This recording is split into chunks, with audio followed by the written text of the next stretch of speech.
On August 31st, 1888, body of a woman was found at 3:45 a.m. in Bucks Row, Whitechapel, London. She was identified as Mary Nichols, who was a street walker. Last she was seen was at 2:30 a.m. same morning by her friend Emily Holland, who described Mary as very drunk and looking for money for lodging that night. Her throat was cut so savagely that it had almost severed her head from the body, and a deep gash ran along her body. She had been disemboweled. On 8 September 1888, body of another woman was found at 6 a.m. by an elderly man named John Davis in Hanbury Street, Spitalfield, London. Her name was Annie Chapman. Her body was also horrifically mutilated. At 12:45 a.m. on 30th September 1888, a man named Israel Schwartz saw a woman being attacked off Burner Street. He, however, thought that he was witnessing a domestic argument, so he crossed the road to avoid getting dragged into domestic quarrel. At 1 a.m. same day, a man named Louis Diemschutz found a woman lying on the ground. He went to get some help to lift the woman and came back with several people and candles and saw a pool of blood around the woman. Her throat was cut, but rest of her body was not mutilated. Maybe Diemschutz had interrupted the killer. At 1:45 a.m. on 30th September 1888, police constable Alfred Wilkins discovered body of a woman in Mitre Square, London. Like previous victims, her throat was cut and she was disemboweled, but this time her face was targeted with deep cuts across her cheeks and eyelids, and this time her left kidney and uterus were removed and taken by the killer. Her name was Catherine Eddowes. Two victims in one night. So it looks like killer was interrupted while killing Elizabeth Stride, so he went on to find and kill another woman, Catherine Eddowes. At 10:45 a.m. on 9th November 1888, Thomas Boyer banged on a door in Miller's Court, London to collect rent. The door was locked, so he went around to a broken window and looked into the room. The sight of the room was so horrific that people who saw it said they will never be able to drive it from their minds. On the bed was all that remained of the young woman. There was little left of her, not much more than a skeleton. Her face was terribly scarred and mutilated.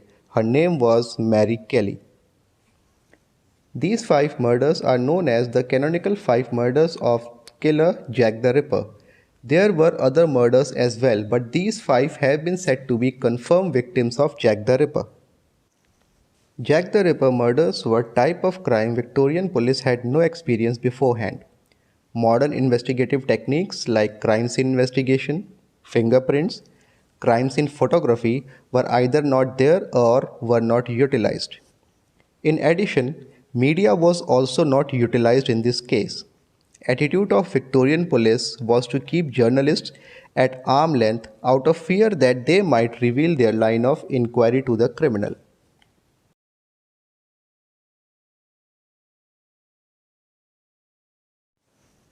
The number of Jack the Ripper suspects now runs to well over 100. By the time of the murder of Annie Chapman, the police had decided that they were looking for a lone assassin. It was also suspected that the killer had some amount of medical or anatomical knowledge. So, police investigated a lot of medical students and butchers, but nothing came out of it. Over 200 interviews were conducted and 300 people investigated, and 80 people detained in police custody. It is possible that Jack the Ripper was one of them, but no concrete evidence was ever unearthed. Thomas Cutbush, Carl Feigenbaum, Prince Albert, Edward Victor, etc. were named as suspects of Jack the Ripper murders.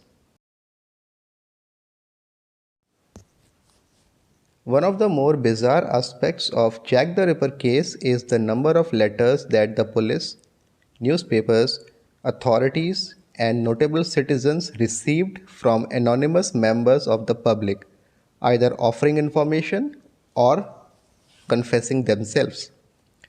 On 20th October 1888, the Illustrated Police News reported that the police had looked into the provenance of over 700 letters.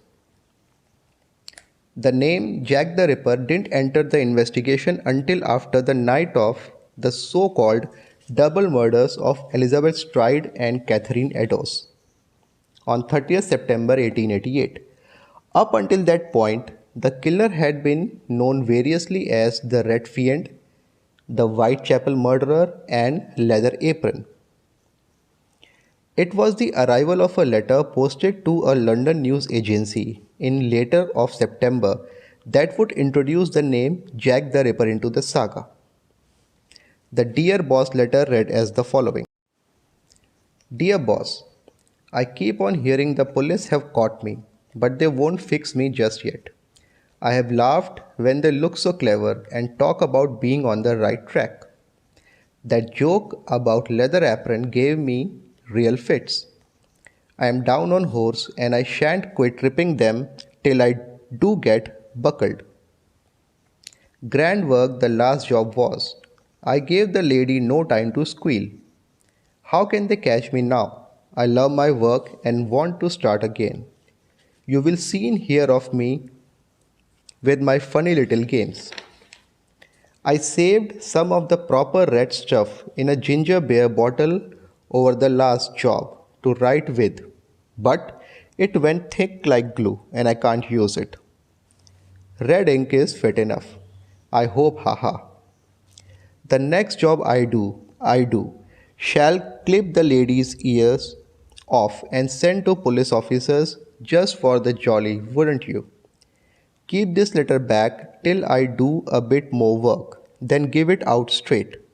My knife's so nice and sharp, I want to get to work right away. If I get a chance. Good luck. Yours truly, Jack the Ripper.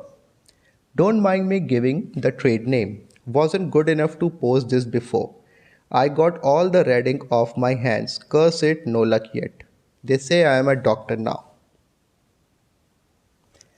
The police were initially skeptical about this piece of correspondence, but within a day after getting this letter, two more women, Elizabeth Stride and Catherine Eddowes, were murdered. So police made public on 1st October 1888 Dear Boss letter, and these crimes and name Jack the Ripper were given immortality.